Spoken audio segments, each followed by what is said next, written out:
Hello students, today we are going to read chapter number 13, that is a poem The Village Schoolmaster, written by famous poet Oliver Goldsmith. So as you already as it is already clear from the title of the poem, The Village Schoolmaster, it is about a teacher. So before starting the poem, let's have a little bit intro about the poem. As you know, teachers are very important for every human's life.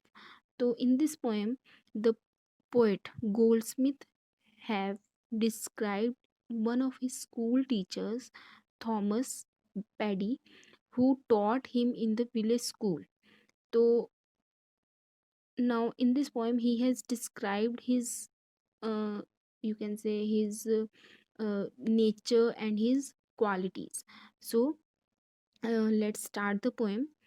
I will explain the poem line by line, one by one line.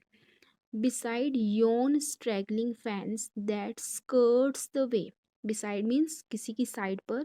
Yon that straggling fence. Fence आपको पता है, you can say एक type की wall जो किसी की boundary होती है. और struggling you can say that is not properly maintained. तो आप कह सकते हो कि टूटी फूटी दीवार थी, बाउंड्री थी. That skirts the way. अब स्कर्ट्स द वे मीन्स जो विलेज के आउटर पार्ट पर जा रही, मीन्स एक ऐसी बाउंड्री जो विलेज के आउटर पार्ट पर जा रही है. और विद ब्लॉसम्ड फर्स अनप्रॉफिटेबली गे. और उसके किनारे पर जो दीवार जा रही है, जो बाउंड्री है, फेंस है, उसके बाय द साइड उसके ऊपर क्या है, फर्स एक टाइप की श्रब्स होते हैं जिसपे येलो फ्लावर्स ग्रो करते हैं. तो उसके साइड पर वो श्रब ग्रो किए हुए. Unprofitably gay means without any appreciation, means कोई उन्हें अप्रिशिएट नहीं करता, कोई उनकी ब्यूटी को प्रेज नहीं करता, फिर भी वो ग्रो किए हुए. There in his noisy mansion skilled to rule. अब ये एक लोकेशन है, वहाँ पर क्या है, in his noisy mansion. Noisy आपको पता है जहाँ पे बहुत ज़्यादा शोर होता है. मैंशन यहाँ पर एक रूम को रेफर किया गया. Skilled to rule. there is a person who is trained to control or handle. um the village master taught his little school. अब आपका जो मेन कैरेक्टर है पोएम का, वो आ रहा है कि जो विलेज स्कूल मास्टर है वो अपने छोटे से स्कूल में टीच करता था. तो इस इन 4 लाइन्स में क्या बताया कि जो विलेज स्कूल मास्टर है वो अपने स्कूल में टीच कर रहा है और उसका स्कूल बाउंड्री के पास है और उसके पास छोटे छोटे श्रब्स ग्रो किए हुए हैं. और उसे किस चीज़ की ट्रेनिंग मिली हुई है, to handle the students. A man severe he was and stern to view. अब इस लाइन में जो पोइट है वो क्या बता रहा है कि देखने से ही अ मैन, जो विलेज स्कूल मास्टर, वो कैसा दिखता है. स्वीयर मीन्स सीरियस, मीन्स वो ही always remain serious in mood. And stern, stern means बहुत ज़्यादा स्ट्रिक्ट, मीन्स देखने से ही पता चलता है कि वो बहुत ज़्यादा सीरियस और स्ट्रिक्ट है. I knew him well and every truant knew. कहता है, और पोइट कहता है कि मैं उसे बहुत अच्छी तरह जानता था. And every truant knew. Truant क्या होता है, एक ऐसा स्टूडेंट जो विदाउट परमिशन एब्सेंट हो जाता है. कहते हैं जो क्लास में प्रेजेंट है वो भी और जो एब्सेंट है वो भी क्या जानते हैं. Well had the boarding travellers learned to trace the day's disaster in his morning trace. Actually ये दो लाइंस आपस में लिंक्ड हैं. अब वो क्या कह रहा है कि बोर्डिंग ट्रैवलर्स, बोर्डिंग आपको कहा गया कि गैस करना. ट्रैवलर्स यहाँ पर है, स्टूडेंट्स को रेफर किया गया जो डर से कांपते हैं. एक्चुअली जो स्टूडेंट्स हैं वो टीचर से बहुत डरते हैं, विलेज मास्टर से, तो वो डर से कांपते हैं. तो क्या कहा है इस लाइन में, the frightened students tried to guess by looking at his face. अब वो ट्रेस मीन्स उसके फेस पे क्या सिंबल्स हैं, कैसे एक्सप्रेशंस हैं, वो क्या गेस कर रहे हैं. The days disasters in his morning face.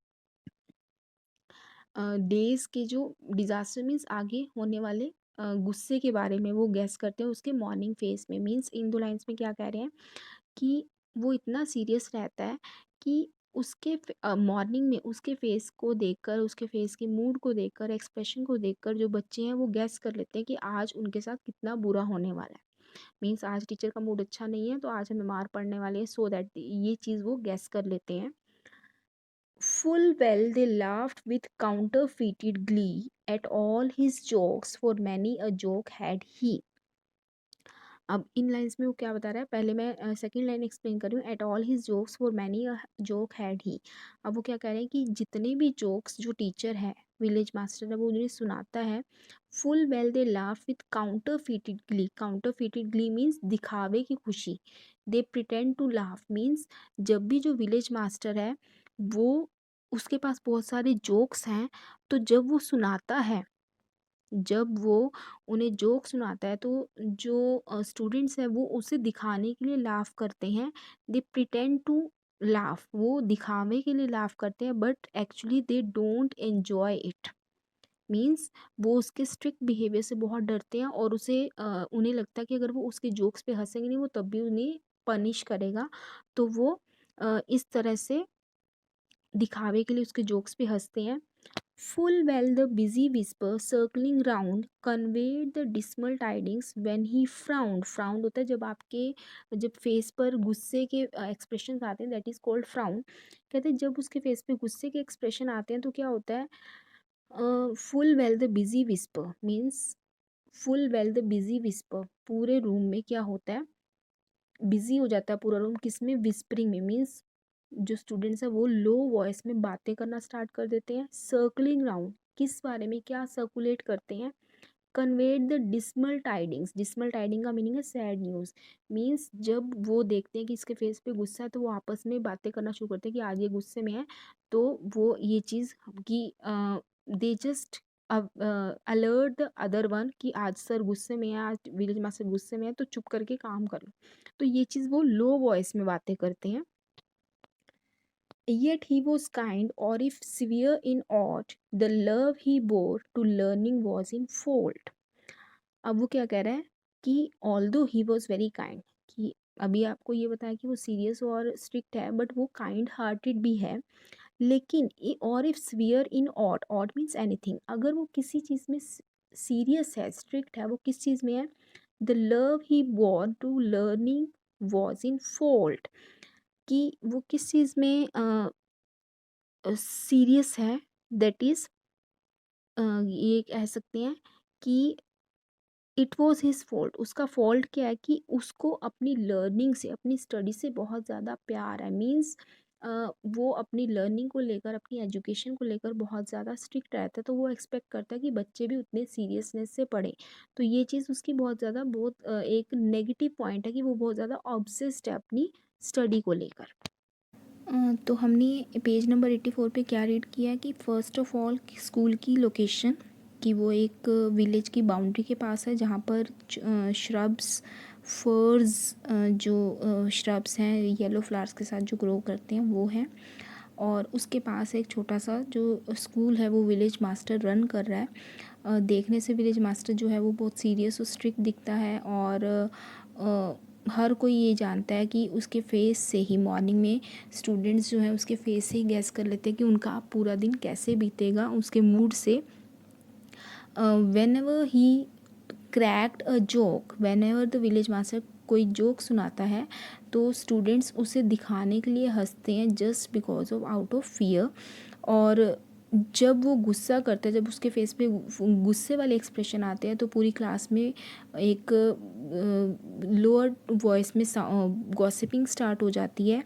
और लास्ट की 2 लाइन्स में क्या बताया है कि rather he was very kind, but वो अपनी लर्निंग को लेकर बहुत ज़्यादा सीरियस है। Now next page of the poem, the village all declared how much he knew, it was certain he could write and cipher too. Village all declared means villagers में, जो village में लोग हैं, विलेजर्स हैं, उन सबको क्या पता है कि वो बहुत ज़्यादा नॉलेजेबल पर्सन है, बहुत इंटेलिजेंट पर्सन है। और ये एक सर्टेन फैक्ट है, एक पक्का फैक्ट है, दैट ही रीडिंग और राइटिंग के अलावा he could cipher, you can see the meaning of cipher, that solving the sum of arithmetic, कि वो अरिथमेटिक की कैलकुलेशंस भी कर सकता है। Lands he could measure, terms and tides presage, and even the story ran that he could gauge. अब वो क्या कह रहा है कि he could measure the lands. अब वो क्या कह रहा है कि ही कुड सर्वे, मीन्स वो लैंड्स के बारे में, अब यू नो वेरी वेल कि विलेज में लैंड्स का बहुत ज़्यादा डिस्प्यूट वगैरह होता है, तो वो उनके बारे में सर्वे कर सकता है, उनके डिस्प्यूट सॉल्व कर सकता है। Terms you can see the meaning quarter days when rents and wages are paid, means आप कह सकते हो कि उस टाइम में जितना टाइम काम किया उतने टाइम की सैलरी मिलना, इनकम मिलना, तो वो ये चीज़ भी कैलकुलेट कर सकता है। एंड टाइड्स प्रीसेज, और वो वेदर फोरकास्टिंग भी बता सकता है कि मीन्स मौसम को देखकर, क्लाइमेट को देखकर गैसिंग कर सकता है कि आज कैसा मौसम रहेगा। And even the story ran that he could gauge, और ये बात भी बहुत ज़्यादा स्प्रेड है, कि ये बात भी बहुत ज़्यादा चली हुई है विलेजेस के बीच में, that he could gauge, gauge होता है किसी चीज़ को मेजर करना। तो वो क्या कह रहा है कि वो रीडिंग कर सकता है, राइटिंग कर सकता है, मैथ्स के कैलकुलेशंस कर सकता है, इवन वो कुछ मेजर भी कर सकता है जो कोई कंटेंट है। तो इन 4 लाइन्स में क्या बताया है उसकी, यू कैन से कि उसकी क्वालिटीज़, कि वो बहुत ज़्यादा इंटेलिजेंट पर्सन है, और ये चीज़ सारे विलेज में क्लियर है, अनाउंस्ड है, सारे विलेज को पता है। In arguing too the parson owned he skill, parson क्या होता है, एक तरह से प्रीस्ट, जो एक नॉलेजेबल पर्सन होता है उसे कहा जाता है। तो कहते हैं उसकी आर्ग्यूमेंटेटिव स्किल में, वो आर्ग्यू करने में, जो विलेज का प्रीस्ट है वो भी उसकी स्किल को एक्सेप्ट करता है कि ये बहुत ज़्यादा अच्छा डिबेट करता है। For even though vanquished he could argue still, vanquished means हारने के बाद भी, मीन्स वो अपनी हार प्रॉपर एक्सेप्ट नहीं करता, उसके बाद भी वो कंटिन्यू करता रहता है अपने आर्ग्यूमेंट्स देना, कि अगर वो किसी के साथ डिबेट कर रहा है तो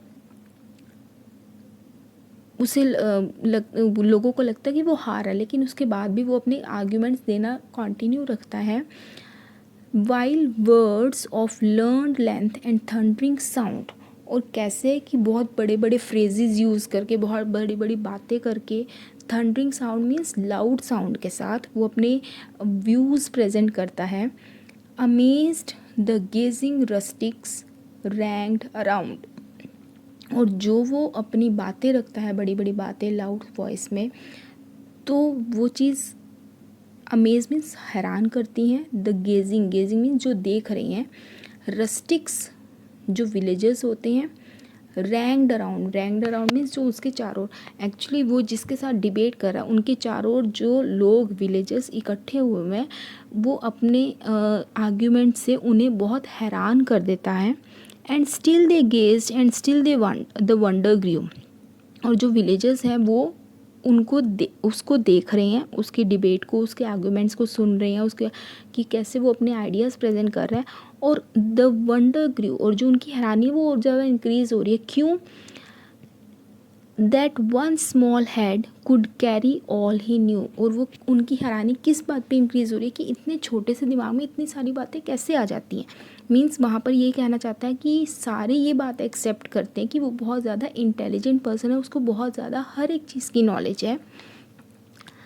but past is all his fame, the very spot where many a time he triumphed is forgot. अब इन 2 लाइन्स में एक तरह से थीम आ गई है कि but past is all his fame, कि जो वो फेमस था विलेज में वो एक पास्ट की बात हो गई है, आज किसी को भी ये चीज़ याद नहीं है।